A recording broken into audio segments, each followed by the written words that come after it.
أعوذ بالله من الشيطان الرجيم.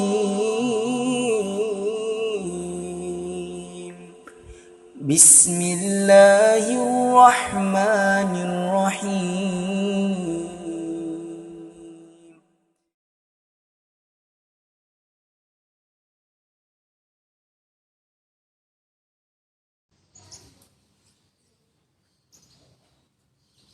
Bismillahirrahmanirrahim.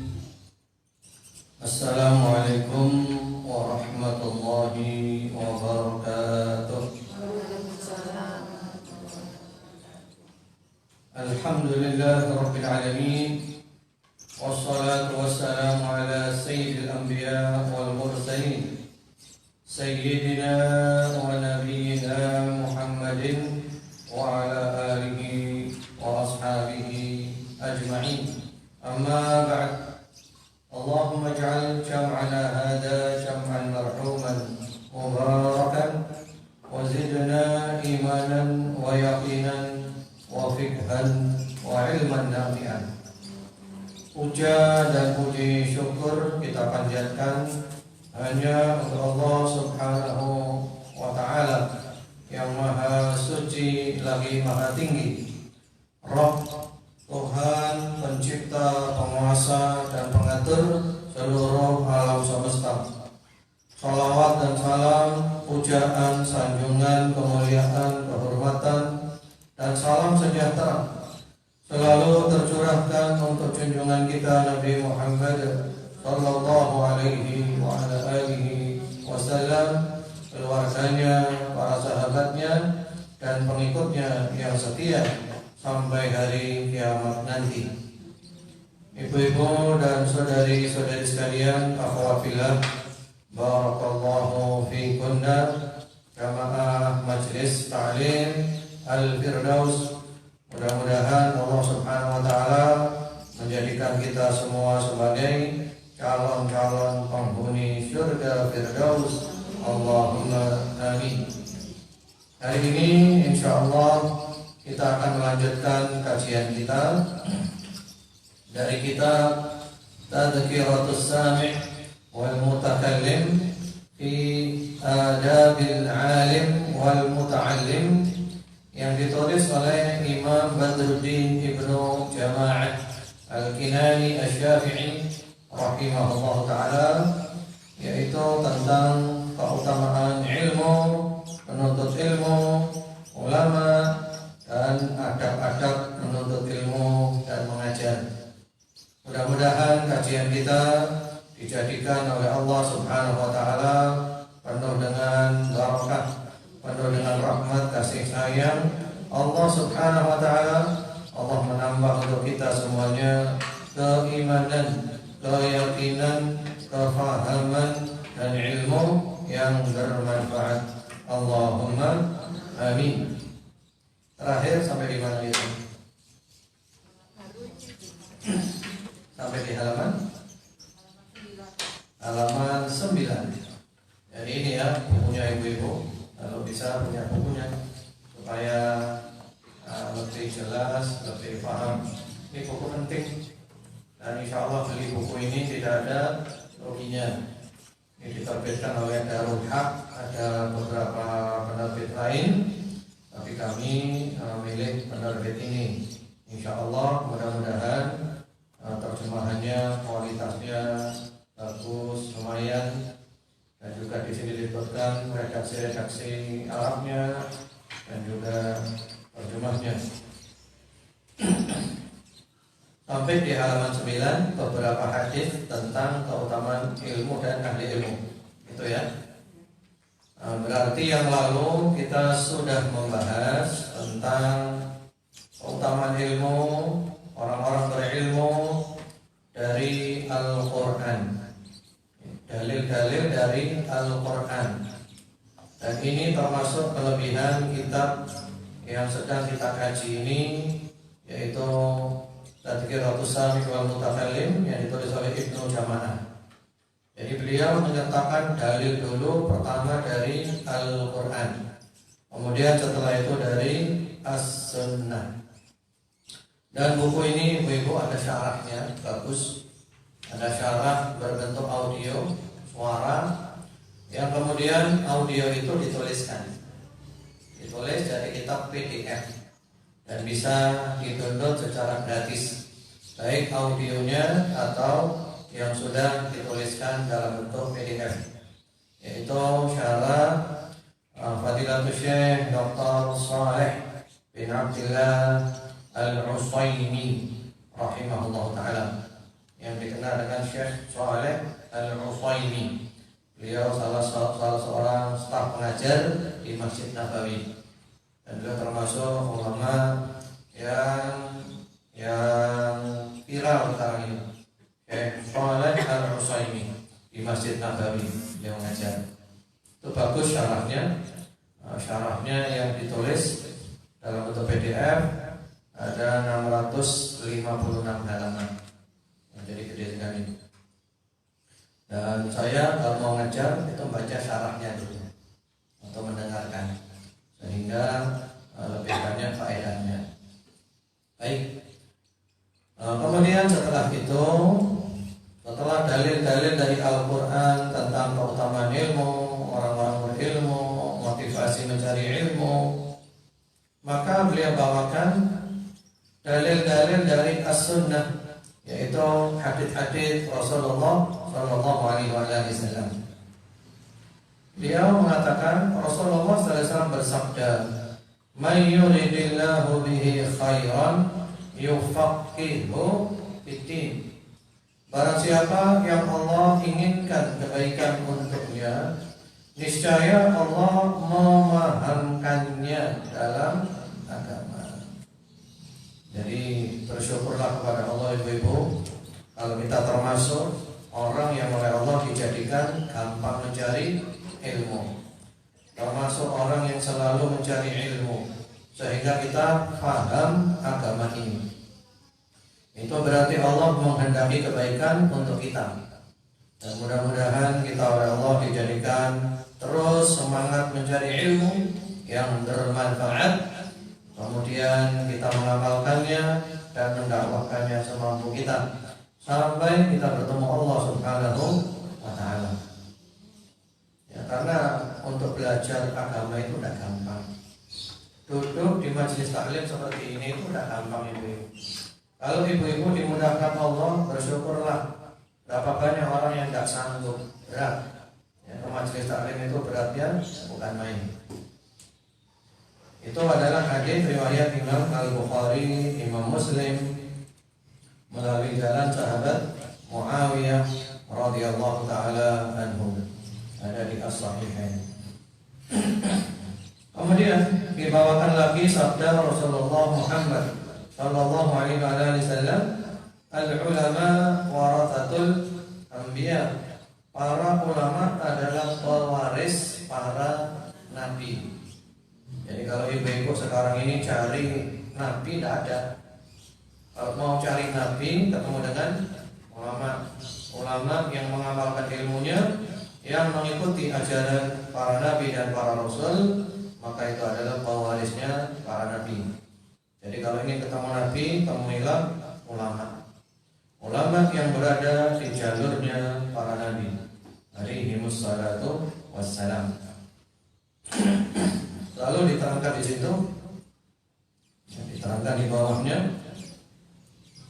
cukup bagimu derajat ini sebagai kemuliaan dan kebanggaan, martabat ini sebagai kehormatan dan nama baik. Sebagaimana tidak ada martabat di atas martabat kenabian, maka tidak ada kemuliaan di atas kemuliaan pewaris martabat tersebut. Masya Allah. Jadi derajat yang mulia itu derajatnya siapa? Nabi. Karena Nabi tidak ada, maka ada ulama. Berarti dia mendapat derajat yang mulia, yaitu derajatnya para nabi. Kemuliaannya, kehormatannya, nama baiknya. Dan ini hendaklah menjadikan motivasi untuk semangat belajar agama. banyak ibu-ibu yang menyampaikan bahwa keutamaan ilmu di Al-Quran dan As-Sunnah ini menyangkut ilmu umum juga. Ilmu umum masuk apa enggak ibu-ibu? Keutamaan ini ya, ilmu matematika, biologi, IPA, ilmu PMP. Ingat PMP ibu-ibu? Kemudian PSBB, Pendidikan Sejarah Perjuangan Bangsa. PSBB, bukan PSBB ibu-ibu. Kalau PSBB nanti jadi PPKN nanti. Ya. Ada yang mengatakan gitu, padahal yang benar nggak masuk ibu-ibu, nggak masuk. Karena ilmu warisannya Nabi, ilmu warisannya Rasul, itu adalah ilmu syar'i, ilmu agama, ilmu wahyu.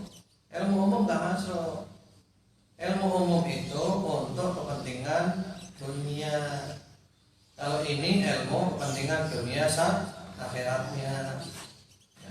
Ilmu umum itu nggak masuk. Ilmu umum itu mendapat pahala kalau niatnya niat yang baik.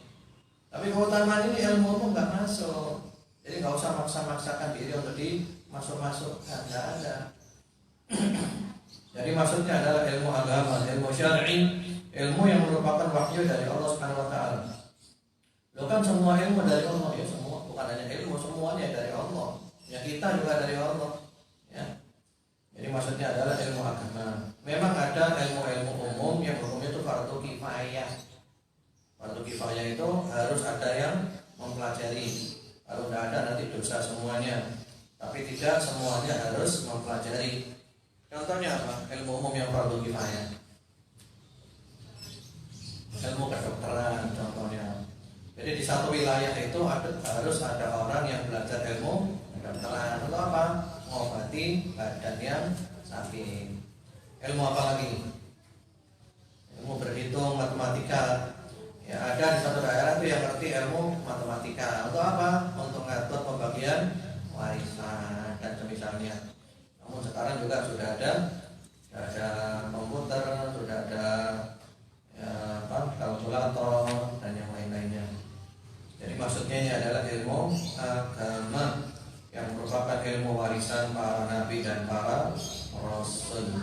Adapun ilmu-ilmu umum itu untuk kepentingan dunia. Kalau niatnya baik ketika mempelajari, maka dapat pahala dari niat baiknya tersebut. Kemudian manakala beliau sallallahu alaihi wasallam diberitahu tentang dua orang laki-laki, salah satunya ahli ibadah dan yang kedua adalah orang yang berilmu, maka beliau bersabda. Jadi Nabi pernah diberitahu, ya Rasulullah, ada orang yang ini ahli ibadah tapi tidak punya ilmu. Ini berilmu tapi ibadahnya kalah dengan yang tadi. Apa komentar Rasulullah SAW? Fadlul alimi ala al-abidi ka fadli ala adanakum. Keutamaan orang yang berilmu atas ahli ibadah adalah seperti keutamaanku. Ya, keutamaannya Rasulullah SAW atas orang yang paling rendah dari kalian, yaitu dari para sahabat Rasulullah Muhammad SAW. Subhanallah ibu-ibu. Coba perhatikan di sini. Orang yang berilmu seperti siapa kedudukannya? Nabi, ya Rasulullah Muhammad SAW. Orang yang ahli ibadah tapi ilmunya kurang, itu seperti siapa? Sahabat yang paling rendah kedudukannya. Ini sudah cukup menjadi motivasi luar biasa. Kenapa demikian? Kenapa demikian ibu-ibu? Ahli ibadah ilmunya kurang. Orang berilmu ya ibadahnya kalah dengan tadi. Kenapa lebih afdal orang yang berilmu? Kenapa ibu-ibu? Iya, kenapa? Itu kan derajatnya. Sebabnya apa? Karena memiliki kepahaman. Ya, karena orang berilmu itu tidak mudah diombang-ambingkan. Sementara orang yang tidak berilmu itu gampang diombang-ambingkan. Ya. Ahli ibadah, ada ilmu, nanti gampang diombang-ambingkan, diajak ngalor, melok-ngalor, diajak itu, melok itu, dia kali ini iso, dia kali itu iso. Tapi kalau orang berilmu nggak bisa, dia punya prinsip, dia punya pegangan seperti itu. Yang lebih parah lagi, sudah tidak ahli ibadah, nggak punya ilmu, kewambangannya. Wis kalau ibadah, kalau ilmu nih kewambang, meleleh mana? Ya. Ada kisah ibu-ibu, ini kisah ini dinisbahkan kepada Syekh Abdul Qadir Al-Jailani. Ibu-ibu pernah dengar nama itu? Syekh Abdul Qadir Al-Jailani. Syekh Abdul Qadir Al-Jailani itu ulama besar ibu-ibu, madhabnya Hambali. Akidahnya akidah salafus saleh, ada bukunya ya. Syekh Abdul Qadir Al-Jailani disebutkan pada suatu malam setelah selesai sholat tahajud, tiba-tiba muncul ke ruangan beliau itu asap itu ya. Asap membentuk satu bentuk. Kemudian asap itu mengatakan ana rabbuk al-an ahlaltu ma harramtu lak. Kata asap itu, aku adalah Tuhanmu. Sekarang ini aku halalkan apa yang aku haramkan untuk kamu saja. Aku adalah Tuhanmu, aku adalah Allah. Ya. Sekarang ini khusus kamu, semua yang haram jadi halal. Ya. Syekh Abdul Qadir Al-Jailani rahimahullah ta'ala, orang pintar, orang alim, abid, ahli ibadah yang berilmu. Dia langsung mengatakan ikhsa aduwullah, pergilah kau adalah musuhnya Allah, pergilah kau adalah setan. Seperti itu. Kemudian asap tadi mengatakan, ya kamu berhasil. Aku baru saja menyesatkan sekian banyak ahli ibadah dengan kata-kata yang sama. Jadi setan yang pergi karena diketahui kalau dia adalah setan. Padahal setan itu bilang, aku baru saja menyesatkan sekian banyak orang dengan kata-kata yang sama. Karena kalau orang nggak punya ilmu ahli ibadah, ada asap masuk ke ruangannya lalu ngomong, ya aku Tuhanmu, sekarang semua yang haram halal untukmu. Kira-kira gimana dia itu? Bukan hanya nurut, senang bu. Alhamdulillah, saya sudah mencapai hakikat. Tinggi terhadap saya sudah sampai hakikat. Saya nggak perlu mengamalkan syariat lagi. Aku sudah mencapai hakikat. Iya, hakikat kekafiran itu namanya. Tapi karena orang pintar, maka dia tahu. Lalu beliau, Syekh Abdul Qadir Al-Jailani ditanya, Anda kok tahu kalau dia itu setan dari mana? Aku tahu kalau dia setan itu dari Al-Quran. Pertama-tama dari firman Allah Subhanahu wa taala bahwasanya laisa kamitslihi syai'. Tidak ada sesuatu pun yang semisal dengan Allah. Tidak ada satu pun yang bisa seperti Allah.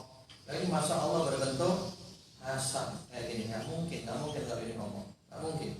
Ya. Yang kedua, dari Al-Quran juga, yaitu firman Allah Subhanahu wa taala, Innallaha la ya'muru bil fahsya. Sesungguhnya Allah tidak mungkin menyuruh orang berbuat keji. Tidak mungkin Allah menyuruh orang berbuat keji, sementara dia menyuruh saya berbuat keji. Tidak apa-apa sih, haram-haram halal khusus kamu, yang spesial buat kamu ini. Jadi itu pentingnya apa ibu-ibu? Pentingnya ilmu. Jadi punya prinsip, punya pegangan. Ya. Dulu pernah enggak saya jelaskan ucapan sahabat Ali bin Abi Thalib, manusia terbagi menjadi 3. Belum ya? Ini perlu saya tuliskan nanti ya. Sahabat Ali bin Abi Thalib radhiyallahu taala anhu itu punya seorang sahabat setia namanya Kumail bin Ziyad An-Nakhai. Itu sahabat setianya Ali bin Abi Thalib radhiyallahu taala anhu. Kumail bin Ziyad An-Nakhai. Pada suatu hari Kumail ini diajak pergi ke padang pasir. Setelah sampai di tengah-tengah padang pasir, sepi, nggak ada orang, lihat kanan kiri nggak ada orang, lalu sahabat Ali menyampaikan, Ya Kumail, an-nasu thalatha. Wahai Kumail, manusia itu terbagi menjadi 3 kelompok. Fa'alimun rabbani, wa muta'alimun ala sabili najah, wa hamajun ra'a'un atba'u kulli na'ik, yamiluna ma'a kulli rih, lam yastadiru binuril ilm, wa lam yarja'u ila ruknin watiqa. Ya, subhanallah, ini kata-kata saya senang sekali Ibu. Saya sudah hafal kata-kata ini insya Allah semenjak sekitar 20 tahun yang lalu atau lebih. Ini kata-kata yang indah.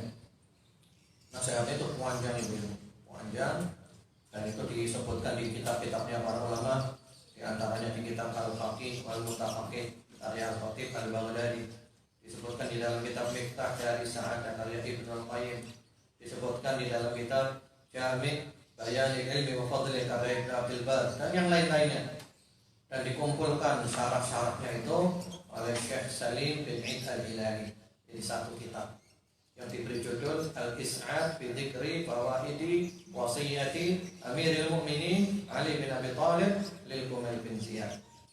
Ya. Dan dulu atau bahkan lebih kalau saya belum berangkat ke Arab Saudi kalau tidak tahu. Memang saya tulis dulu Ibu. Ya, tulis saya ketik sendiri dulu. Masih ada hasil ketikan saya di sini, saya simpan panjang lebar. Ya, nah, kapan-kapan saya terjemahkan, saya share ya, bagus sekali. Nah, di antaranya ini potongannya. Manusia terbagi menjadi 3 kelompok. Yang pertama-tama adalah alimun rabbani. Alim rabbani. Siapa itu alim rabbani? Siapa itu? Orang itu layak disebut alim rabbani. Allah kan berfirman, walakin kunu rabbaniyin. Jadilah kamu orang-orang yang rabbani. Dan kita sering mendengar kata-kata ini ulama rabbani, ulama rabbani. Seseorang itu layak mendapat gelar alim rabbani itu apa kriterianya? Apa Ibu? Apa? Apa? Baca Al-Quran. Jelas pasti itu ya.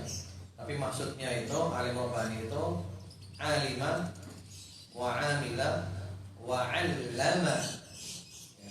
Alim rabbani itu orang yang punya ilmu, mengamalkan ilmunya dan mengajarkan ilmunya. Itu namanya alim rabbani. Dia punya ilmu, dia amalkan ilmunya dan dia ajarkan ilmunya. Itu alim rabbani. Kemudian juga orang itu layak mendapat gelar alim rabbani adalah orang yang telaten, yang sabar mendidik manusia, mulai dari ilmu-ilmu yang terkecil sampai naik kepada ilmu yang terbesar.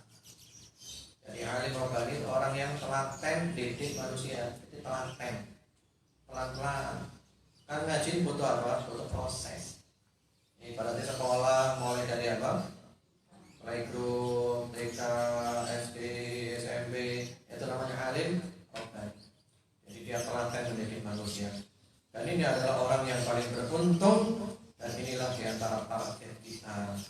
Bagaimana difirmankan oleh Allah di surat Wal 'Ashr, yaitu ilmu, amal, dakwah, sabar. Itulah namanya alim rabbani. Kemudian yang kedua, kata sahabat Ali bin Abi Thalib radhiyallahu ta'ala anhu, wa muta'allimun 'ala sabili najah, orang yang belajar untuk mencari keselamatan. Orang yang belajar untuk mencari keselamatan.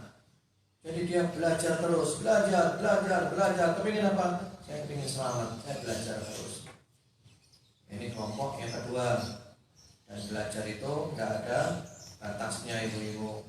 Mulai dari kecil sampai masuk liang kubur, sampai mati ya. Jangan pernah berhenti belajar. Ketika orang sudah berhenti belajar, saat itulah dia menjadi orang yang bodoh ya. Terus belajar mencari keselamatan, terus mengkaji ibu-ibu. Ilmu itu diharapkan luas lagi, dalam. Jangan dari satu sumber. Ini sumber ini begini, bagaimana sumber yang itu, bagaimana sumber yang itu. Juga ilmunya menjadi luas. Itu yang kedua. Jadi kalau nggak bisa jadi yang pertama, ya kita jadi yang kedua. Belajar terus supaya selamat. cari terus. Kemudian yang ketiga, wa hamajun ra'aun atba'u kulli na'id, dan seterusnya. Hamajun ra'aun itu diartikan oleh para ulama juhalun hamqa. Juhalun hamqa. Mohon maaf ya, ini bahasanya agak vulgar. Yang ketiga itu adalah orang bodoh lagi dungu. Bodoh lagi dungu. Nah, ini repot ibu-ibu. Wes bodoh, gak ngerti apa? Al-Keminteru. Itu namanya bodoh lagi dungu. Wes gak ngerti, gak sadar lek gak ngerti, ngerasa diri gak ngerti, nyala nosing ngerti.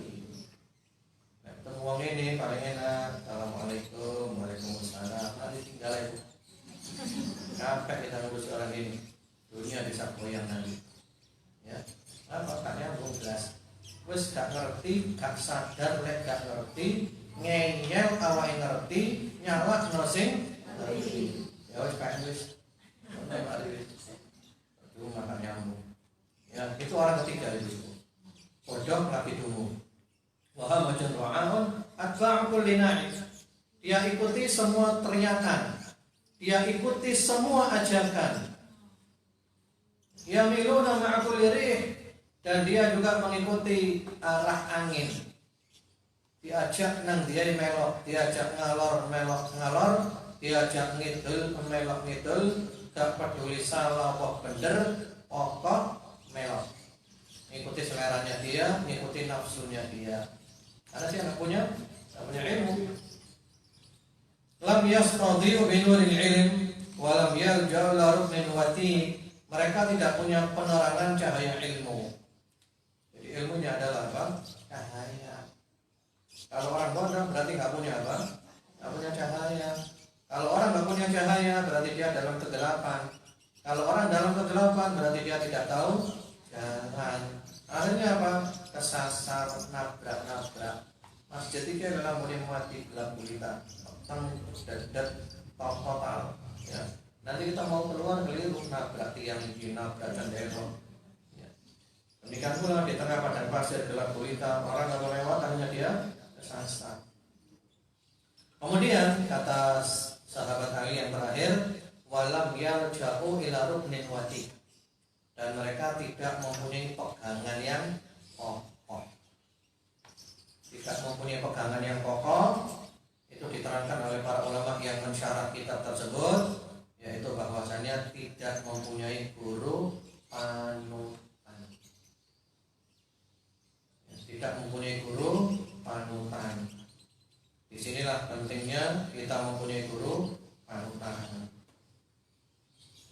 Saya tanya aja ibu-ibu, untuk kebanyakan manusia mungkin hampir semuanya tidak punya guru panutan. Illa marrahimallah, kecuali orang yang Allah rahmati, dan jumlah mereka adalah sedikit. Yang dimaksud guru panutan itu adalah guru yang kita yakin keilmuannya, dan kita yakin dia mengajak selamat, dan kita jadikan dia sebagai pegangan kita. Kalau masalah bingung, ya tanya ke gurunya. Dan gurunya menjawab sami'na wa ata'na. Karena dia percaya dengan ilmunya guru, dan dia yakin gurunya ini menyelamatkan. Tapi jarang orang seperti itu. Kebanyakan orang sekarang ini gurunya banyak, tapi tidak punya guru. Hasilnya apa? Bingung ngarepe dhewe.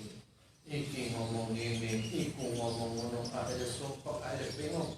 Karena apa? Tidak punya guru panutan. Tidak punya guru panutan.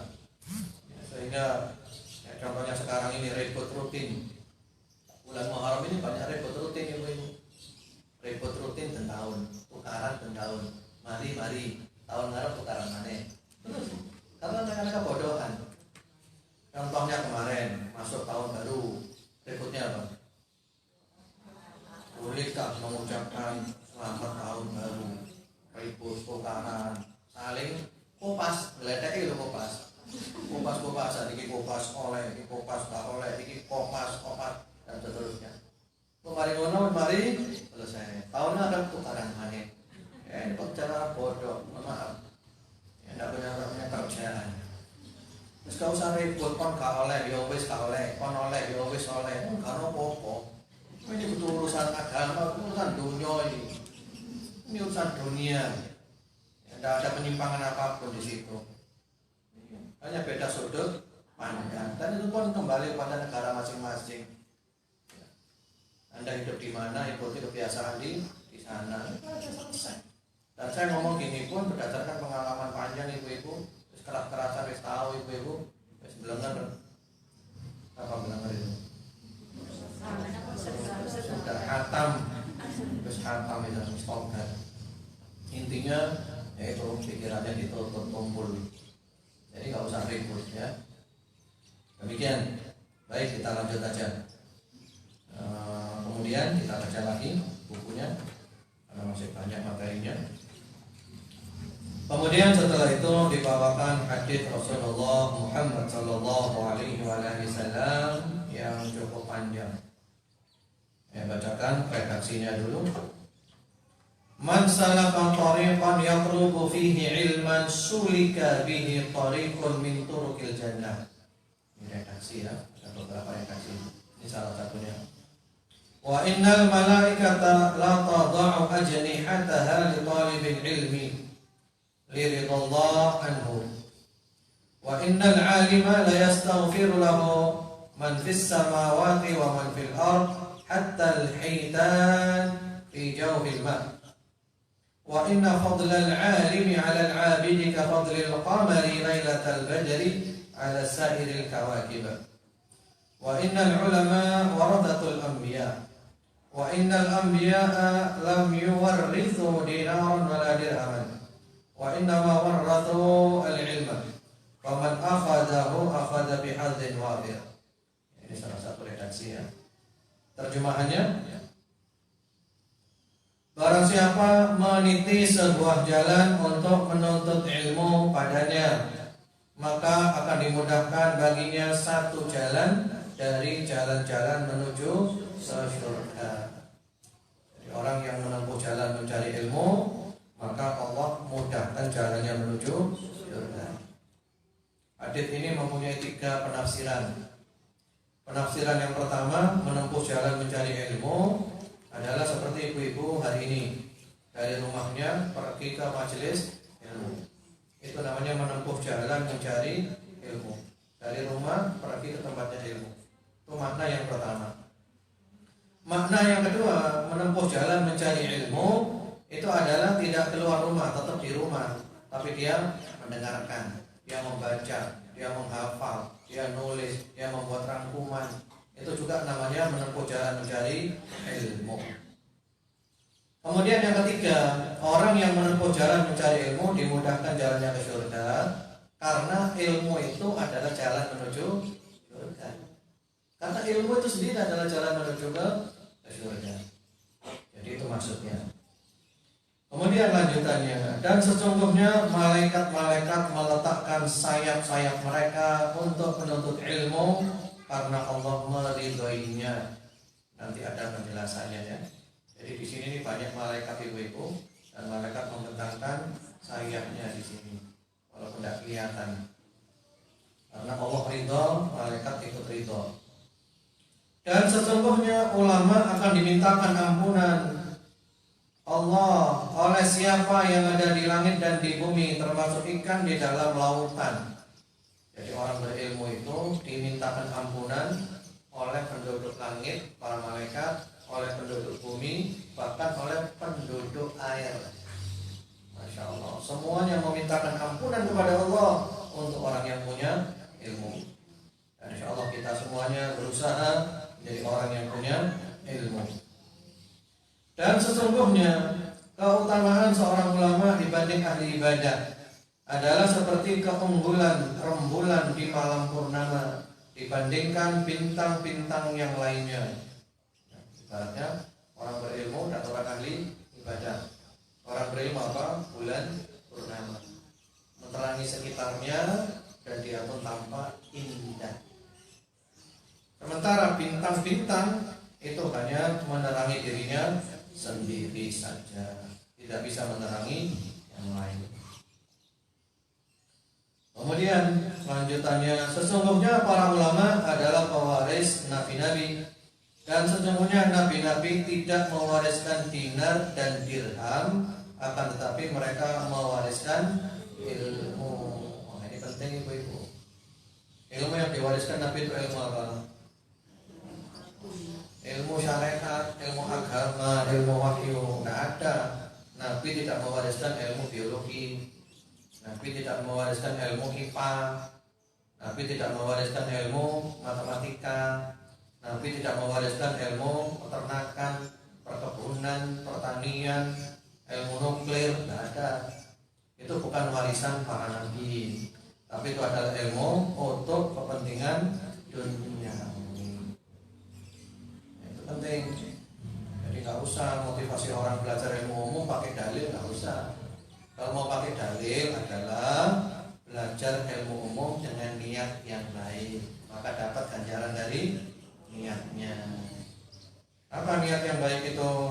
Supaya orang Islam itu pintar, gak diakali toh. Biar orang Islam itu supaya ya bisa punya apa? Punya power, punya kekuatan dengan ilmunya. Ya, niat-niat yang baik, niat-niat yang mengandung akhirat, nanti dia dapat ganjaran. Atau belajar ilmu kedokteran, saya ingin menyembuhkan orang sakit. Ya, niatnya baik, dapat ganjaran. Kemudian maka barang siapa mengambilnya, dia mengambil bagian yang melimpah. Jadi maksudnya kalau ada istilah warisan, itu identik dengan perebutan warisan. Ini warisannya Nabi adalah ilmu, mari perebutan warisannya Nabi, supaya kita dapat bagian yang banyak dari warisan itu. Ini loh warisan rebutan ya. Warisannya Nabi itu ilmu. Baik, kita lanjut lagi ya. Yang berikutnya ada penjelasan di sana. Ketahuilah bahwa tidak ada derajat melebihi derajat seseorang yang para malaikat dan selain mereka menyibukkan diri dengan mendoakannya dan memohon ampunan untuknya. Para malaikat meletakkan sayap-sayap mereka untuknya.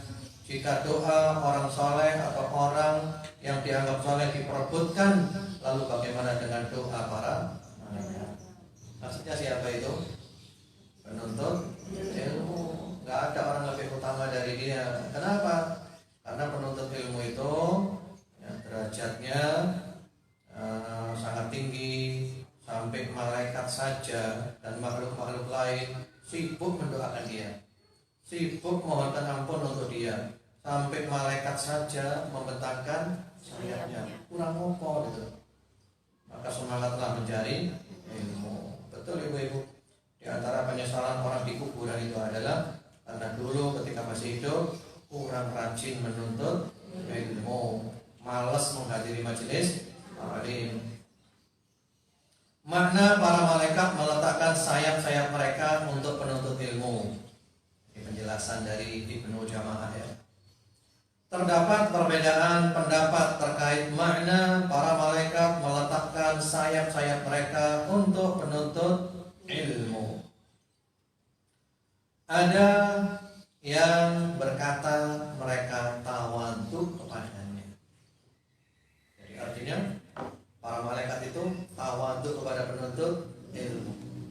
Malaikat itu salut kepada penuntut ilmu. Oh hebat, oh hebat. Jadi malaikat salut.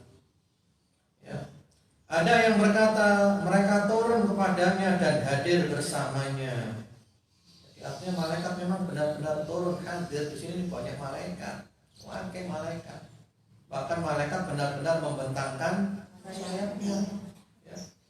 Bahkan ada cerita ibu-ibu, Al-Imam An-Nawawi rahimahullah ta'ala di dalam kitab Busdanul Khalifin menceritakan bahwa ketika ada seorang guru menyampaikan hadits ini, malaikat membentangkan sayapnya kepada penuntut ilmu.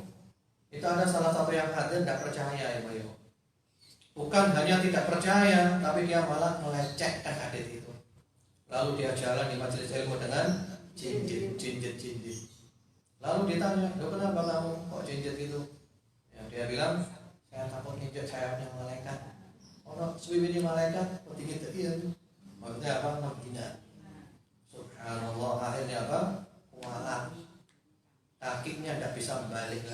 dipinjit terus. Karena dia menghina hadis sahih dari Rasulullah Muhammad sallallahu alaihi wasallam. Kemudian ada yang berkata mereka menghargai dan mengapresiasi. Ya, kayak tadi ya. Jadi malaikat salut kepada ibu-ibu, hebat ibu-ibu ya. Dalam pengajian mencari ilmu, ya, ilmu agama. Ada yang berkata mereka membawanya dengan sayap mereka untuk membantunya mendapatkan keinginannya. Jadi artinya ya kita dibawa oleh malaikat supaya keinginan kita terpenuhi, keinginan kita terkabulkan, cita-cita kita terrealisasikan. Jadi malaikat membantu kita melalui mengepakkan sayapnya. Karena itu ibu-ibu, dan ini juga pengalaman pribadi saya sendiri ya. Banyak kadang masalah-masalah kita itu diselesaikan oleh Allah ketika kita berada di majelis. Itu saya rasakan sendiri ibu-ibu. Ketika kami ngaji dulu di para ulama, wabil khusus ketika ngaji di guru kami Syekhuna Fadilatul Syekh Muhammad bin Shalih Al-Utsaimin rahimahullah taala, dan juga guru-guru yang sebelumnya Abdullah Awad dan yang lainnya, itu kami merasakan bahwa banyak hajat kami diselesaikan oleh Allah melalui majelis ilmu itu. Bahkan kadang saya secara khusus tawasul kepada Allah di majelis ilmu, ya Allah, mudah-mudahan berkat majelis ilmu ini ya Allah, masalah saya Engkau selesaikan. Itu boleh, itu tawasul yang syar'i dan diselesaikan oleh Allah Subhanahu wa taala. Ini majelis yang penuh dengan kebaikan. Bagaimana tidak? Yang dibahas adalah wahyu Allah, Al-Qur'an dan As-Sunnah. Kemudian rahasia diberi ilhamnya hewan-hewan dalam memohon ampunan untuk ahli ilmu. Tentang diberi ilhamnya hewan-hewan dalam memohon ampunan kepada Allah untuk penuntut ilmu, ada yang berkata, tadi hewan-hewan minta ampunan kan, termasuk ikan di laut. Kenapa? Karena hewan-hewan diciptakan demi kemaslahatan dan manfaat bagi hamba-hamba. Sementara para ulama adalah orang-orang yang menjelaskan apa yang halal dan apa yang haram, berpesan kepada manusia agar berbuat baik pada hewan-hewan dan menyingkirkan mudarat dari mereka. Ini yang menjadikan hewan-hewan itu cinta kepada orang berilmu. Ya, kenapa? Karena hewan-hewan tahu ini orang berilmu ini menjelaskan kepada manusia yang boleh mana, yang tidak boleh mana, terutama berhubungan dengan kami para hewan. Hewan itu tunduk kepada Allah, ibu-ibu. Hewan tahu hukumnya Allah. Bahkan para ulama menjelaskan, misalnya ya, kalau mau berburu, berburulah dengan cara yang baik. Kalau mau nyembelih, sembelihlah dengan cara yang baik, jangan menyiksa. Demikian pula kalau mau cari ikan di laut, tidak apa-apa, mancing boleh, pakai jala boleh, tapi jangan bohong, karena nanti rumahnya, ya, wilayahnya ikan itu rusak semuanya. Jadi ikan itu terima kasih, ulama terima kasih ya, itu akan kamu diampuni Allah, ya Allah ampuni dia ya Allah. Jadi binatang-binatang pun terima kasih karena jasa orang-orang yang berilmu. Tapi kalau orang tidak berilmu, wis, orang berilmu.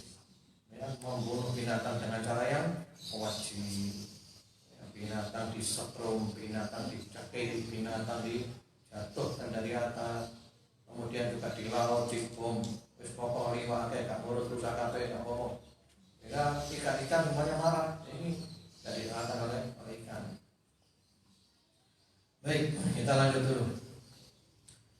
Dari Nabi Muhammad sallallahu alaihi wasallam, yuzanu yaumal qiyamah midadul ulama wa damus syuhada. Pada hari kiamat tinta para ulama dan darah para syuhada akan ditimbang.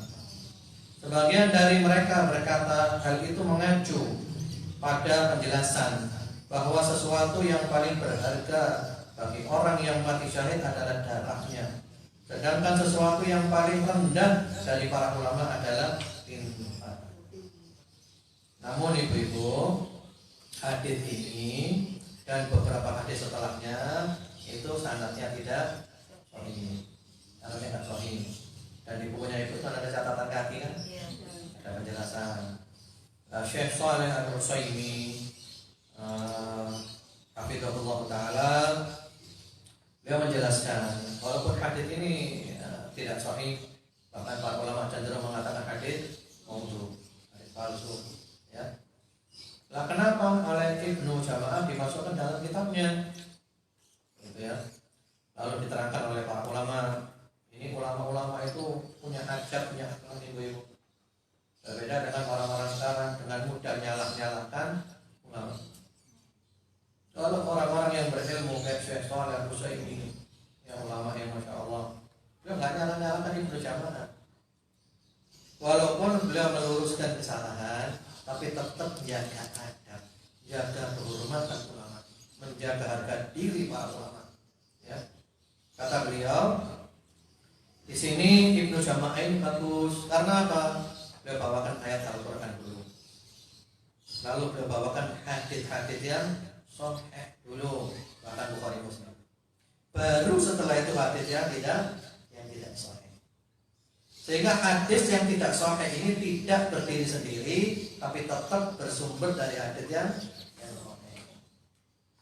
Yang tercela itu adalah ketika seseorang hanya membawakan hadis yang tidak sahih saja. Nah, kenapa yang sahih tidak dibawakan? Kenapa hanya membawakan yang tidak sahih saja? Jadi begitu. Jadi walaupun hadis ini sanadnya dhaif atau bahkan maudhu, tapi ada dasarnya. Berdasarkan ayat yang kita bahas tadi dan juga hadis sahih yang kita bahas tadi. Termasuk hadis ini.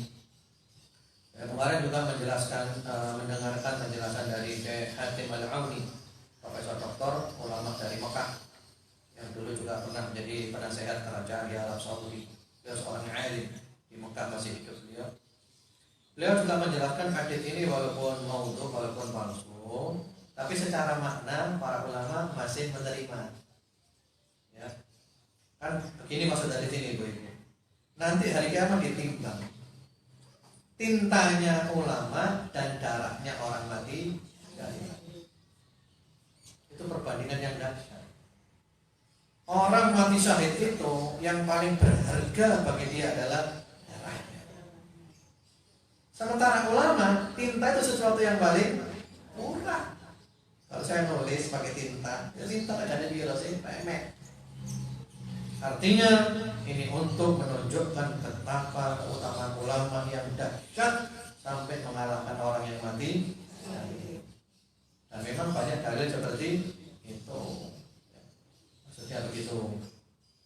Jadi walaupun hadis ini adalah hadis yang tidak sahih, bahkan maudhu, tapi tidak berdiri sendiri. Ya. Namun harus diterangkan ibu-ibu, harus diterangkan bahwa hadis ini adalah tidak sahih. Bahkan hadis ini oleh sebagian ulama dihukumi sebagai hadis yang maudhu, palsu. Itu perlu diterangkan supaya orang apa? Tahu dan tidak terkecoh. Sehingga pegangan kita bukan hadis ini, pegangan kita tetap hadis yang sahih dan ayat-ayat Al-Quran. Jelas apa dari ibu-ibu? Ya, jadi jangan serta-merta kemudian menghujat para ulama. Karena beliau Ibnu Jama'ah ketika memasukkan hadis ini itu sudah mikir panjang, ibu-ibu, sudah mikir panjang. Kemudian berikutnya lagi dibawakan hadis Rasulullah sallallahu alaihi wasallam, "Ma'ubidallahu bi syai'in afdal min fiqhin fi din, wala faqihun wahid asyaddu 'ala syaitan min alfi 'abid." Allah tidak disembah dengan sesuatu yang lebih utama daripada pemahaman dalam agama. Satu orang ahli fikih, ulama yang ngerti, yang paham, lebih berat bagi setan dibandingkan 1000 orang ahli ibadah. Nah, ini juga hadis yang tidak sahih secara sanadnya. Namun secara makna hadis ini ada asalnya. Jadi maksud hadis ini, beribadah kepada Allah yang paling afdal itu adalah dengan menuntut ilmu. Jadi kalau ibu ingin beribadah kepada Allah paling afdal, cari ilmu. Dengan niat yang baik, ingin mengamalkan ilmu, ingin mendakwahkan ilmu, memberantas kebodohan dari saya, itu ibu-ibu. Bahkan itu kesepakatan para ulama. Ada ucapan dari Al-Imam Syafi'i rahimahullah taala, beliau bilang, "Talabul ilmi afdal min salatin nafilah." Mencari ilmu lebih afdal dari salat sunnah atau ibadah sunnah. Contohnya begini ibu-ibu, gambarannya. Ibu tadi dari rumah ke sini perjalanan, ya kan? Anggap saja perjalanan setengah jam. Lalu di sini kajian 1,5 jam. Terus ibu pulang lagi setengah jam. Total berapa? 2,5 jam, ya kan? 2,5 jam. Lalu ada temannya ibu nggak mau ke pengajian, saya di rumah saja, saya mau sholat duha 2,5 jam.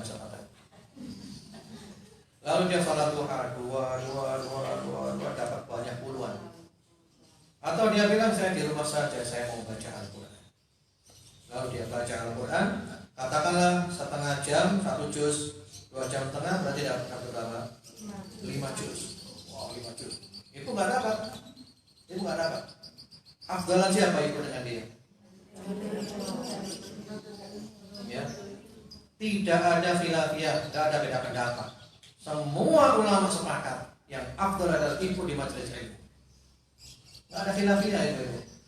Kenapa? Karena orang yang tidak mau mencari ilmu fokus ibadah saja. Yang pertama-tama ibadahnya untuk dirinya sendiri, tidak bisa diberikan orang. Yang kedua, selamanya dia bodoh. Karena nggak mau apa? Nggak mau belajar, selamanya dia bodoh. Sehingga dia masuk kategori ahli ibadah. Ya, tadi dari tabaran. Sebaliknya ibu yang datang ke sini, walaupun nggak dapat 5 juz, 1 juz nggak dapat ibu. Tapi ibu di sini, ya, yang pertama-tama ibu dapat ilmu yang semula tidak tahu sekarang menjadi tahu. Betul apa enggak? Mulai tadi sampai sekarang banyak enggak yang baru-baru? Ya, sebelumnya tidak tahu jadi tahu. Kemudian yang kedua, ilmu yang ibu dapatkan bisa diberikan kepada yang lainnya. Jadi itu sahih. Jadi hadis ini walaupun tidak sahih, tapi maknanya masih bisa diterima karena sesuai dengan riwayat-riwayat yang sahih. Dan tadi juga sudah dijelaskan orang berilmu itu ya setan sulit mengalahkan dia dibanding 1.000 orang ahli ibadah. Bahkan tadi setan bilang ke Syekh Abdul Qadir Jailani bilang apa dia? Aku baru saja nyesatkan sekian banyak ahli ibadah dengan kata-kata yang salah. Tapi kamu tidak bisa karena kamu punya ilmu. Karena itu ibu-ibu kalau ngaji yang serius. Bagaimana cara ngaji yang serius? Kalau ibu mau ingin punya ilmu yang benar-benar mantap, ya pakai pola-pola ibu-ibu. Caranya pertama-tama ibu harus punya bukunya, harus punya buku ya. Nah, di sini ya dipakai buku ini. Walaupun ada juga penerbit lain saya belum lihat, tapi insya Allah ini sudah cukup bagus. Ya penerbitnya kita kenal, penerbitnya juga saya kenal. Izzuddin Karimi itu banyak terjemahkan dan kualitas terjemahnya insya Allah bagus. Punya buku. Yang kedua, sebelum datang ke sini, ibu pelajari dulu yang mau dikaji. Tinggal ibu ngikuti kan, berhenti di sini, berarti nanti mulai di sini. Di rumah dibaca dulu berapa halaman yang kira-kira mau dikaji di sini. Sehingga ibu di rumah sudah punya apa? Gambaran. Besok yang mau dikaji ini. Yang kurang paham diberi tanda, dicatat. Sudah. Lalu datang ke sini, jangan terlambat. Iya, lambat nanti ilmunya jadi apa logam. Ini kaplok-plok kalau ada ilmunya. Ibu datang ke sini, nah saya terangkan, langsung connect. Oh iya, saya baca kemarin. Oh iya, itu. Tinggal nanti yang kurang jelas ditanyakan, itu kan? Sampai nyatet yang perlu dicatat. Sudah selesai, nah, pulang ke rumah bikin rangkuman lagi.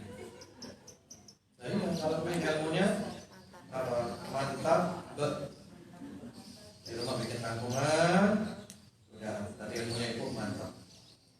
Insya Allah nanti sampai atam ibu-ibu dapat ilmu. Yo ikut jenenge ngaji. Jadi ibu sudah tahu isinya kitab ini dan nyangkut sudah di hatinya, di otaknya, paham, ngerti, ngajarkan bisa nanti. Nah kalau kadang hadir, kadang nggak hadir, hadir sepisan, bolos ping telu, hadir mana, ya kalau ilmu itu hanya dapat apa? Dapat ya namanya itu dapat gambaran-gambaran ilmu, tapi nggak dapat ilmu, hanya dapat pengetahuan, tapi ilmunya tidak mantap. Ya, seperti itu. Jadi ngaji harus diusahakan dari awal kitab sampai khatam, insya Allah. Ibu semuanya seperti itu. Amin. Allahumma amin. Baik, kita berhenti di sini dulu aja, ya. Nanti kita berhenti di halaman 12, hadits yang paling bawah belum kita baca. Allah nanti diteruskan lagi. Dan subhanallah, buku ini termasuk buku yang saya senang ibu-ibu. Termasuk buku yang saya beli awal saya datang ke Madinah ketika belajar dulu. Saya beli bukunya dulu ini, ya. Saya ke Madinah disarankan untuk beli buku ini. Ini saya tulis. Saya dulu senang nulis tanggal-tanggal itu. Itu kalau ada catatan ada apa, jangan lupa nulis tanggalnya, bulannya. Ini saya beli di Madinah Muharram 1418. Karena 1443. Berarti berapa tahun? Berapa tahun? 25 tahun. Sudah lahir ibu-ibu?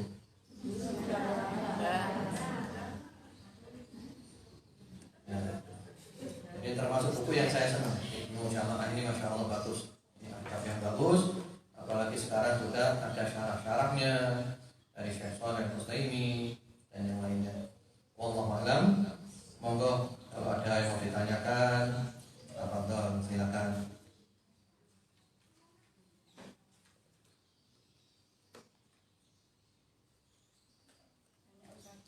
Monggo. Assalamualaikum Ustaz. Waalaikumsalam warahmatullahi wabarakatuh. Ini yang saya mau tanyakan dulu Ustaz.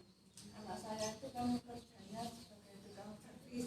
Ya. Yang servis pompa air, cuci gitu ya. Ini ada yang ditanya gini. Ada orang yang membetulkan mesin atau pompa itu terus dititipkan sampai lama tidak diambil. Terus ada juga yang beli barang di DP separuh terus tidak diambil. Nah, orangnya itu tidak tahu rumahnya, tidak tahu alamatnya, terus sampai bertahun-tahun. Gimana itu? Apa enaknya dijual atau gimana? Ya. Kalau dibiarkan terus numpuk, takutnya rusak di situ Pak. Ya. Jadi sudah bayar uang muka gitu ya? Ya ada yang sudah bayar, ada Tapi yang barangnya nggak diambil. Iya, ada yang anu ini kandang terus tinggal. Orangnya itu ternyata ada meninggal, ada nggak tahu rumahnya. Nah kalau yang DDP nggak bayar uang depan uang muka, lalu dia nggak balik lagi itu kenapa? Nggak rugi dia? Nggak tahu apa sudah di anu ke anaknya, nggak tahu itu urusannya apa Pak. Jadi uangnya hilang kan? Nah ya biasanya itu anak saya tuh bingung mau diapakan barang itu. Apa mau dibiarkan aja dia rusak atau kalau Barangnya kan belum dibeli kan? Belum iya tapi DP. di DP cuma Iya. masih orang betulkan barang itu juga titip aja anu benar aja mana rusak gitu. Tapi kan nggak Lalu barang milik orangnya. orangnya tahu tapi orang itu nggak kembali gitu. Lah ya itu barang milik anaknya ibu jual beli. Nggak punyanya Atau ya. barang itu miliknya orang, dia Ya. datang, Ya. tolong betulkan ini saya beli DP. Yang Ya. mana? Ya, Miliknya yang orang itu lain. juga ada yang cuma anu ini servisan dia apa nih rusak gitu. Tapi Terus ditinggal. sudah selesai ya sudah jadi tidak diambil Diambil. sampai bertahun-tahun. Ya. Jadi anak saya itu bingung apaan naik barang ini ya Bu. Baik. Ini aja Bu, kalau lebih hati-hati ya. Kan kita pengen selamat ya Bu ya. Lebih hati-hati ya. Kalau memang itu barangnya anaknya ibu dan orang mau beli sudah di DP, Ya. lalu tidak diambil, berarti anaknya ibu sudah dapat uang DP kan, uang DP gitu kan. Sementara barang masih ada di dia, ada masalah barang. Yang jadi masalah DP-nya itu. Yang jadi masalah DP-nya itu. Kalau ingin hati-hati dan kepingin selamat, uang DP itu diambil yang kira-kira sesuai dengan kerugian anaknya ibu. Anaknya ibu ruginya di sebelah mana? Ruginya biro. Misalnya DP ini 1 juta. Tapi secara perhitungan wajar anaknya ibu hanya rugi 200.000. Kayak gitu, ya. Maka 200.000 boleh diambil anaknya ibu karena kerugian saya.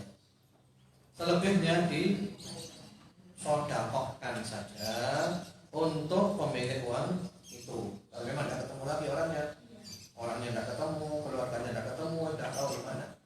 Paling aman gitu. Jadi anaknya ibu hanya mengambil sesuai dengan kerugiannya. Jangan mengambil lebih dari kerugiannya. Karena kalau kita ngambil lebih dari kerugian, kita khawatirnya ngambil haknya orang lain. Jadi enaknya barang itu dijual ya tadi.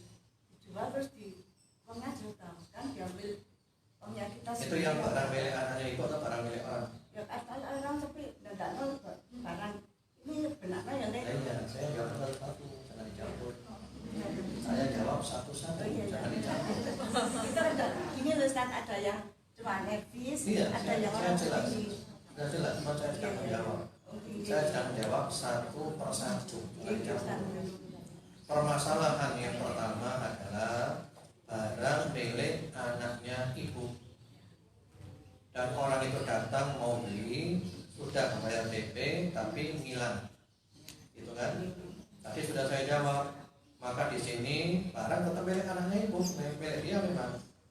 Cuman ya dia ngambil DP tadi sesuai dengan kerugiannya. Anaknya ibu ruginya berapa kira-kira? Secara perhitungan yang wajar. Misalnya DP-nya tadi 1 juta dan anaknya ibu secara perhitungan rugi 200.000. Karena waktu kan juga ada nilainya kan? Waktu ada nilainya, ada harganya waktu itu. Ya. Maka anaknya ibu ngambil 200.000 saja. Selebihnya berarti haknya orang lain, disodakohkan dengan niat untuk pemiliknya. Kalau memang tidak ketemu, itu satu masalah. Nah, masalah yang kedua, ketika orang datang bawa barangnya, tolong kamu servis ini dan ini DP-nya, gitu kan? Belum bayar. Tanpa DP, barang aja, terus orangnya pergi. Ya baik. Terus gimana barang ini diapakan? Sudah dibetulkan, sudah diservis, ternyata orangnya ada ngambil. Dicari tidak ada, ahli warisnya tidak ada, semuanya tidak ada. Itu diapakan barang ini? Ya tidak apa-apa dijual. Barang itu dijual tidak apa-apa. Anaknya ibu hanya ngambil yang berhak diambil. Itu saya tadi sudah apa? Servis. Saya sudah servis. Ya. Saya juga butuh biaya ini itu dan seterusnya lah. Pokoknya kira-kira uang saya di situ berapa gitu loh. Misalnya harga barang itu 10 juta. Dan menurut hitung-hitungan uang saya di situ ada 1 juta, misalnya gitu. Maka dijual 10 juta, yang 1 juta buat saya. Dan yang sisanya 9 juta disodakohkan untuk pemiliknya. Jadi begitu. Itu kalau kepingin. Kenapa? Sodakoh bebas. Yang penting diniatkan uang ini adalah untuk pemiliknya. Yang sudah saya cari tidak ketemu, keluarganya tidak ketemu, ahli warisnya tidak ketemu. Sudah miliknya dia ini. Itu aja, selesai. Dan kita tidak punya tanggungan. Itu. Dan ini juga penting ibu-ibu, ya. Kadang kita ini ibu-ibu, mungkin ada hak-hak orang ada dalam diri kita, yang mungkin kita tidak tahu. Contohnya misalnya anak-anak kecil dulu. Anak-anak kecil zaman dulu kan kadang itu ngambil pencit di rumahnya orang. Zaman biyen ngono, saya kan itu sibuk habian kok. Kalau anak zaman dulu itu ya nakalnya itu budoi wong, goda orang. Nakalnya itu beli rumah orang. Wongnya yang betul melayu. Ya. Atau datang ke rumahnya orang-orang yang punya anjingnya ngomong dilempari. Itu nakalnya habian ngono. Itu nakal masih kecil-kecil belum balik. Itu secara hukum tidak dosa karena belum balik, ya. Namun seandainya pernah ngambil barangnya orang, walaupun secara hukum tidak dosa karena belum balik, tapi secara hukum barangnya orang harus dikembalikan. Dosa nggak dosa, belum balik, belum tercatat. Nah seandainya di antara kita ada yang pernah seperti itu, diiling-iling ya wis. Kira-kira biyen pencipta lagi timbang berapa kilo. Ya diiling-iling. Ya, anggaplah misalnya kalau dinilai sekarang ini kira-kira orang juta lah sampai total. Misalnya, anggap aja total orang juta KT. Ya, ini dikeluarkan. Ini saya katakan haknya orang-orang yang dulu barang-barangnya pernah saya ambil ketika saya masih kecil dulu, sehingga saya tidak punya tanggungan lagi dengan orang lain. Tujuannya apa sih? Tujuannya saya tak boleh urusan nanti orang lain. Karena urusan dengan walaupun dosa nggak dosa, bu, ada ini nggak dosa, bu. Tapi supaya kita lebih apa? Lebih plong lagi. Walaupun dulu kita nggak ikut-ikut, misalnya macam-macam sih ngono, apa itu nggak melo-melo, tapi lebih hati-hati wis tak kok ini wis. Ya mudah-mudahan ini bisa apa namanya? Bisa menghapus yang saya lakukan dulu yang salah-salah. Sehingga kita mati tidak punya urusan dengan orang lain, tinggal urusan dengan Allah. Alhamdulillah. Kalau urusan dengan Allah, insya Allah kita adalah orang yang beriman. Kita bukan orang kafir. Kita ahlul la ilaha illallah Muhammadur Rasulullah. Kita selalu sholat, kita selalu doa, kita selalu istighfar, kita selalu minta ampun. Mudah-mudahan nanti ketemu Allah, kita orang yang diberi apa? Diberi ampunan, diberi rahmat kasih sayang, dimaafkan, diterima taubat kita. Urusan dengan Allah itu gampang ibu-ibu. Yang penting kita jangan bangga dengan dosa, selalu menyesali dosa. Yang berarti itu urusan dengan orang. Kita mau taubat model apapun, kalau belum kita selesaikan dengan pihak yang bersangkutan, nggak bisa selesai. Urusannya pindah ke akhirat, bersambung di akhirat nanti. Demikian, monggo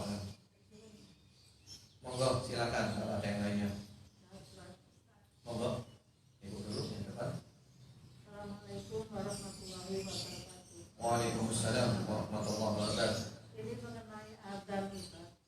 Di dekat saya itu ada dua masjid dan musola, dan kita wajib untuk mendengarkan azan itu mengikutinya. Ya. Dan yang masjid itu duluan, terus kita mengikuti, dan yang satunya baru nyusul. Itu apa kita terus mengikuti setiap ada azan itu? Baik. Dan kita kalau ada azan dianjurkan untuk menirukan ya, menirukan, lalu kemudian kita berdoa. Ini gimana azan nggak teratur ya? Ini azan sudah dapat asyhadu anna Muhammadar Rasulullah, itu baru azan. Kita sambung yang kita jawab yang mana? Para ulama mengatakan yang kita jawab adalah masjid yang terdekat atau yang suaranya paling keras. Udah itu aja. Karena kalau kita nuruti jawab apa bu? Nggak sampai coba ibu. Orang sing ada nih yang tepat ikuti ya jam yang resmi. Ada lagi ormas tambah pirang menit. Orang mana kelompok tambah pirang menit. Mari-mari ya. Demikian. Wallahu a'lam. Monggo silakan kalau ada lagi yang lainnya. Monggo silakan. Ya.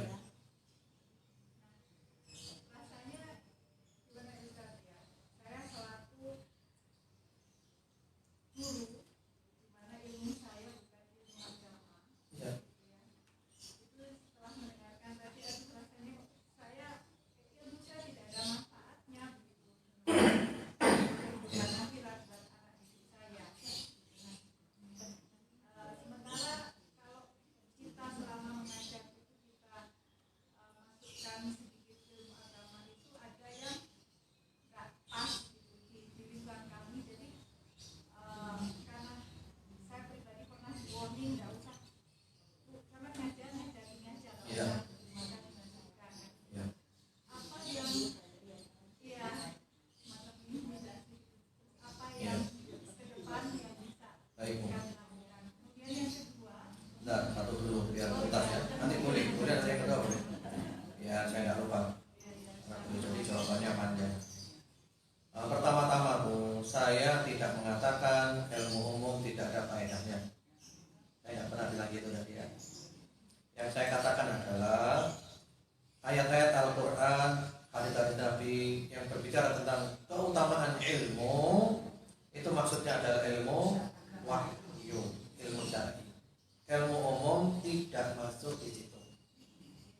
Dan saya tidak pernah mengatakan nggak ada faedahnya. Tidak pernah. Karena yang namanya ilmu itu selalu ada faedahnya. Nggak mungkin ilmu nggak ada faedahnya. Mesti ada faedahnya. Cuman ini keutamaan, tidak masuk. Ya. Tidak masuk.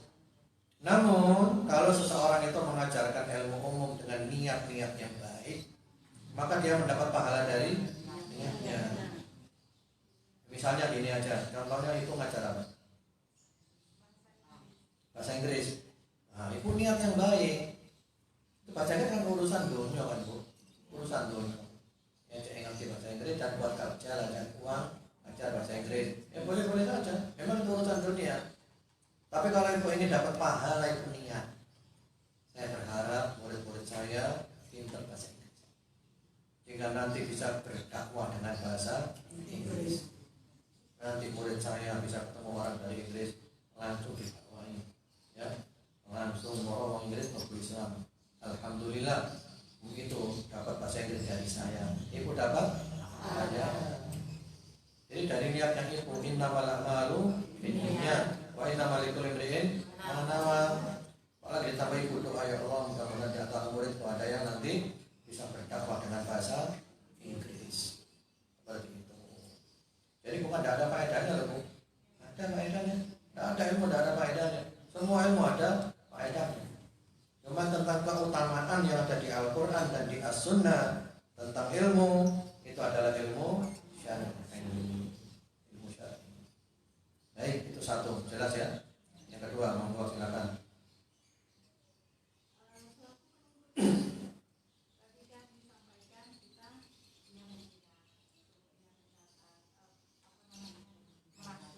Ya.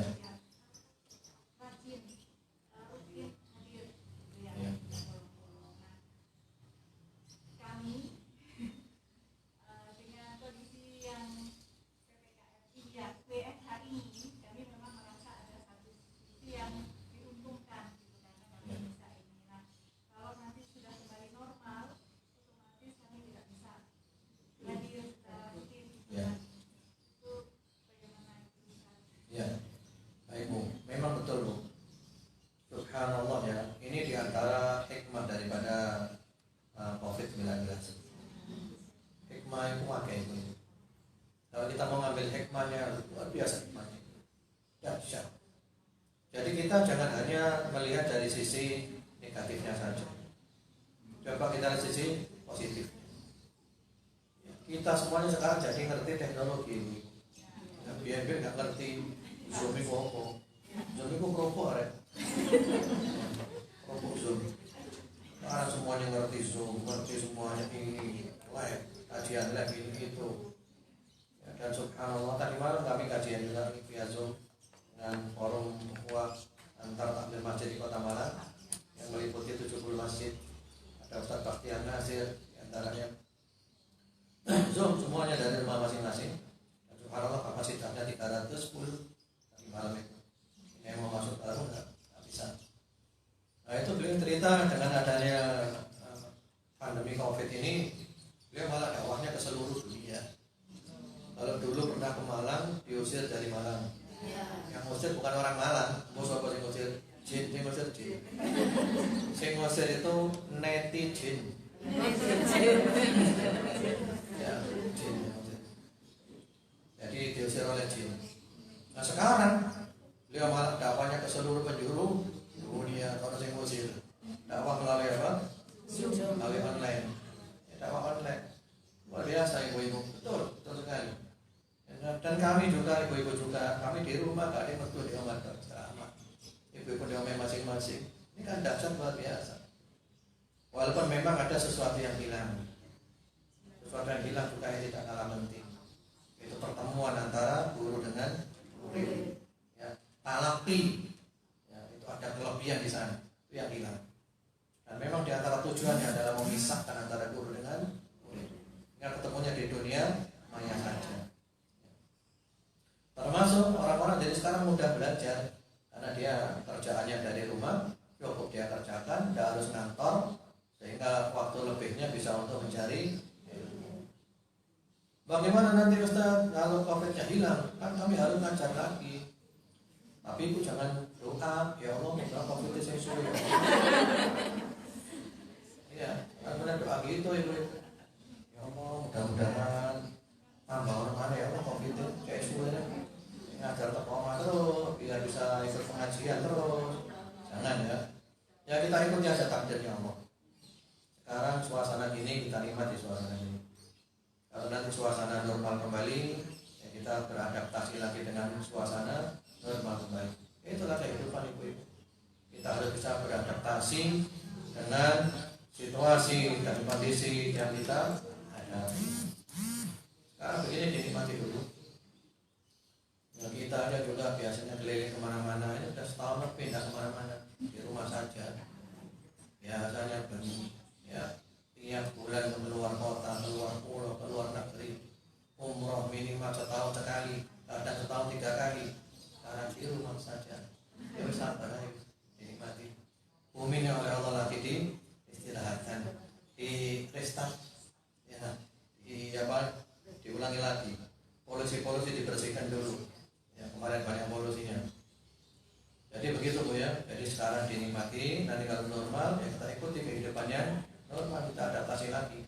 Yang penting mencari ilmu jangan pernah berhenti. Kita semuanya punya waktu, hanya kita harus pandai membagi waktu. Wallahu a'lam. Monggo kalau ada yang lainnya, tafadhol silakan. Ya silakan Bu.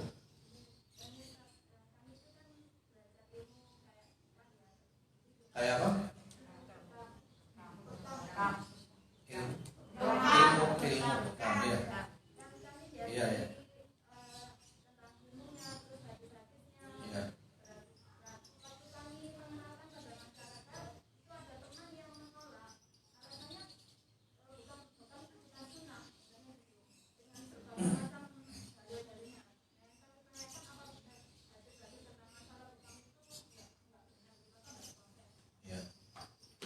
Bekam itu termasuk tikkun nabawi. Tikkun nabawi itu pengobatan cara Nabi. Bahkan ada hadis di Sahih Bukhari, seingat saya, itu sabda Rasulullah SAW, "Asy-syifa'u fi thalath." Obat itu ada dalam 3. Syarbatul mihjam wa syarbatu asal wal kain wa anha ummati 'anil kain. Ya. Insyaallah ada di Sahih Bukhari. Obat itu ada 3. Yang pertama adalah bekam, ngambil darah kotor itu. Yang kedua adalah minum madu. Yang ketiga adalah kain. Kain itu pengobatan dengan besi panas yang dinyoskan di bagian belakang tubuh. Itu orang-orang biasa itu berobat seperti itu. Ya, di Indonesia ada. Saya belum pernah lihat di Indonesia. Di Arab biasa itu. Tapi kata Rasulullah, aku melarang umatku dari kain. Oleh Nabi dilarang karena melukai. Tapi itu pengobatan itu. Dan hukumnya makruh, nggak sampai haram ya, makruh. Dan itu orang-orang sampai sekarang. Saya dulu punya teman ngaji di Syaudimin, yang mantan tentara di Arab Saudi. Dia bilang tidak ada tempat itu pusat untuk kain. Tidak ada tempat. Karena apa? Saking jelas kain awak titik, ngomong, os. Kain awak titik, os. Itu pengobatan cara Nabi, dan tentu ada aturan-aturannya Bu ya, termasuk madu yang asli, bukan madu palsu, termasuk juga kalau orang punya penyakit diabetes, ya semuanya disesuaikan. Kalau pepatah bahasa Arab itu al-aqilu tabibun nafsi, orang berakal itu dokter bagi dirinya sendiri. Jadi sebenarnya kita nggak perlu dokter, kita sudah jadi dokter diri kita. Aku lek manganiki, aku enak, kata pepatah. Aku lek ngombe iki awakku gak enak kok ngombe. Ya kita tahu sendiri, tubuh kita bisa merasakan. Seperti itu. Jadi bekam itu termasuk pengobatan cara Nabi. Nah kalau kemudian ada orang yang bantah, enggak itu ada istri Anda gini ngotot ini. Ya sudah. Assalamualaikum. Kalau ada repot Bu. Oh, udah bergara repot. Itu jangan dibuat susah Bu. Sesuatu sudah jelas, enggak perlu diperdebatkan Bu. Gelem apa gak ngono mari wis. Gelem alhamdulillah gak terus ya wis.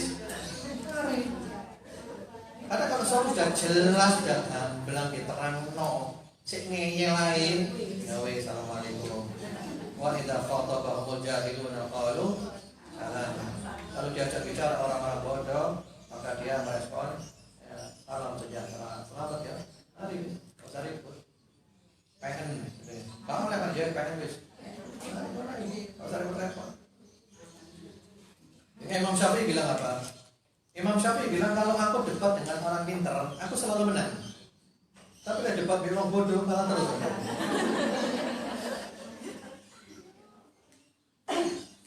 Ya, demikian. Monggo silakan ada yang lainnya tafadhol. Dan masih ada waktu.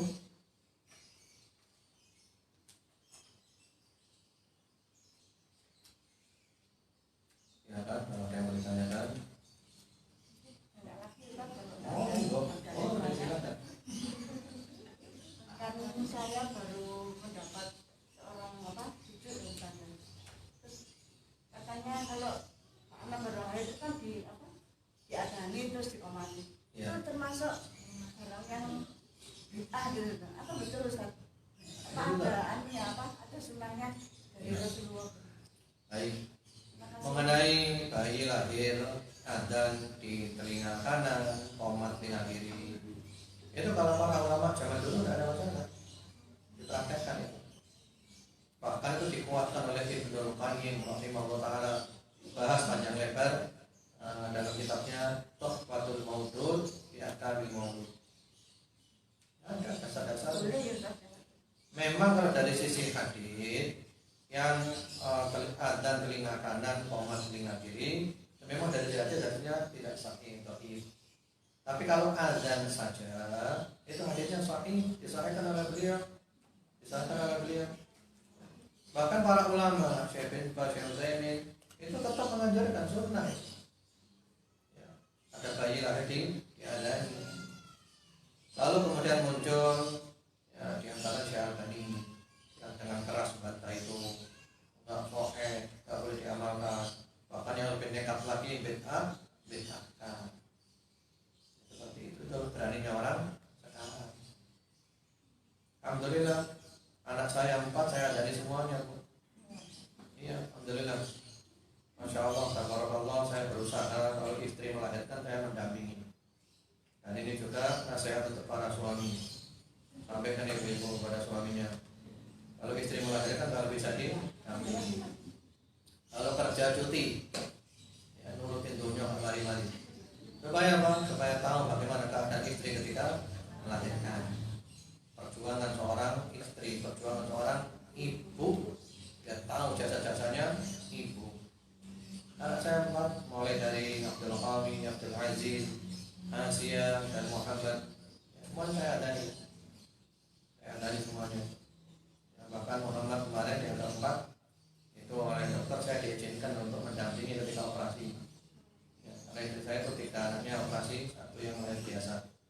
Padahal lancar semuanya, tapi itu kebutuhan dokter. Saya dampingi di kamar operasi, saya bacakan surah Ar-Rahman sambil menanti kelahirannya. Ya, saya adani, saya taknik sendiri. Alhamdulillah, saya tidak terpengaruh mereka yang bilang bid'ah. Ya, saya punya hujah, saya punya alasan, saya ngerti hadisnya, saya tahu pendapatnya ulama. Kamu bilang bid'ah, ya jangan amal, aku tak amal, aku lain. Tak usah ribut.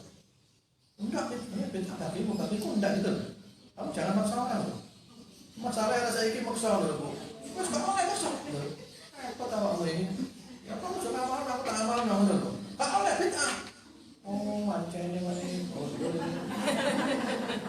Ada dulu-duluan akhirnya kita mari-mari. Repot, ada saya ini pun masalah ini. Mau dipaksa oleh pendapat yang lain itu. Seakan-akan yang ngerti kok awak itu, kau yang pintar dari kau coba. Aku yang ngerti kan loh. Memang kita coba berbeda itu loh. Aku juga bisa maksa kamu, tapi aku tidak mau. Kita enak, hidup ini enak saja gitu loh. Kamu tidak boleh Sojo, aku boleh ya.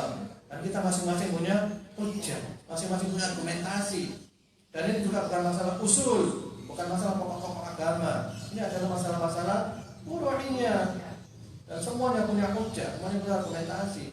Dan saya siap bertanggung jawab di hadapan Allah, di hadapan manusia, dunia akhirat ya. Selesai itu. Ya. Jadi begitu. Makanya itulah bahaya belajar di medsos saja tanpa sanad bersambung kepada Nabi. Karena kalau medsos itu Bu, itu ngetik tanya ke Google. Yang keluar di Google itu adalah yang menang di dalam beropini. Betul. Ibu tanpa di Google. Hukum ada di telinga bayi. Yang menang itu adalah yang menguasai medsos. Dan sekarang kayaknya sudah mulai tidak muncul lagi mereka. Betul apa dari Ibu? Kalau sekarang kalau mencari-cari, ya, mereka-mereka yang keras-keras tidak muncul lagi sudah. Kayaknya mereka sudah mulai kalah di medsos. Lainnya orang-orang menghadap Google bakal bingung. Karena apa? Opini sudah berpindah dan bergeser opininya. Jadi Anda selama ini nggak punya ilmu, Anda selama ini hanya ikut opini gitu loh. Nanti saya opini ini kuat, Anda terbawa. Nanti akan datang saatnya 5 tahun mana, 10 berubah opini ini. Tadi gua akan bingung. Waduh, kok ini nggak ini. Nanti ya, lawanmu nggak ngerti yang jadi lewat opini, Pak. Dikirim kita. Dan kita serahkan otak kita total untuk dikirim kepada opini. Kalau ilmu tidak gitu, ilmu bukan opini, ilmu itu belajar, ngaji. Aku ngerti, aku paham masalah ini. Sehingga apapun yang terjadi, aku tidak goyang. Tapi kalau ikut di medsos, bingung nanti. Itu ngetik di Google, sekarang sudah berubah opininya. Jadi berubah lagi pendapatnya. Nyambung apa enggak keterangan saya? Ya, sekarang itu saya lihat di yang bahasa Indonesia ya. Kalau tanya masalah agama, ya teman-teman yang keras-keras itu tidak muncul lagi sekarang. Ya berubah opininya. Yang muncul malah website-website lain. Itu juga gitu. Enggak yang lainnya. Saya tidak pernah ke medsos, main ada. Enggak nonton ibu yang lain. Yang lainnya gitu enggak? Yang biasa tanya di Bang Google. Kayaknya sudah berubah opini, sudah bergiring opini. Ini kalau bergiring opini ini yang dulu ikut-ikut opini bingung. Kan sekarang ini orang kan viral-viral kan Bu. Ngaji ku melu sapa sing viral. Ya, sehingga nanti sing viral gantian loh. Anda kalau ikut yang viral itu bakal gantian. Ini dunia berputar ya. Kalau dulu yang pernah viral itu siapa di TVRI zaman biasa. TVRI atau sing viral. Ya, terus siapa lagi? Terus sekarang lagi ganti. Terus ini muter terus viral-viralan ini. Dan Anda bakal bingung. Itu berarti Anda beragama ikut apa? Ikut opini. Dan Anda serahkan diri Anda 100% untuk dikirim oleh opini, bingung. Ya, opini berubah. Paling 5 tahun, 10 tahun berubah. Apalagi sekarang Arab Saudi punya kebijakan yang luar biasa dahsyatnya. Sehingga nanti 5-10 tahun lagi akan banyak perubahan-perubahan dari mereka-mereka yang dulu keras-kerasan. Karena apa? Sumbernya wis gak keras maneh. Karena ilmu bisa jadi kayasa loh Bu. Ilmu bisa jadi kayasa. Itu kepingin halal, gampang caranya. Ngumpul dalil akhirnya halal. Kepingin haram, gampang. Itu kalau orang ikut apa? Ikut opini. Baik, mudah-mudahan Ibu tidak menyalahpahami yang saya jelaskan. Mudah-mudahan ilmunya bermanfaat. Dan insya Allah kita ketemu lagi pada pertemuan berikutnya. Dan juga koordinator majelis taklim ini itu Bu Murabi ya. Itu dulu yang bikin ini. Ya. Dan beliau diuji oleh Allah, suaminya meninggal dunia. Suaminya juga murid saya, Pak Edi. Ya. Kita doakan suaminya oleh Allah, dosa-dosanya diampuni, kesalahannya dimaafkan, amalnya diterima oleh Allah, dan diberi derajat yang tinggi di surga, mudah-mudahan bahagia di sana, dan mudah-mudahan keluarga yang ditinggalkan oleh Allah diberi kesabaran, ketabahan, keistiqomahan, ya, dan insya Allah nanti kumpul semuanya di surga. Allahumma amin. Dan Allah berikan kepada kita semuanya sehat wal-afiyat. Mudah-mudahan semuanya oleh Allah diberikan sehat wal-afiyat, sehat wal-afiyat, istiqamah sampai husnul khatimah. Allahumma amin. Subhanallahumma bihamdika asyhadu an la ilaha illa anta astaghfiruka wa atubu ilaik. Wassalamualaikum warahmatullahi wabarakatuh.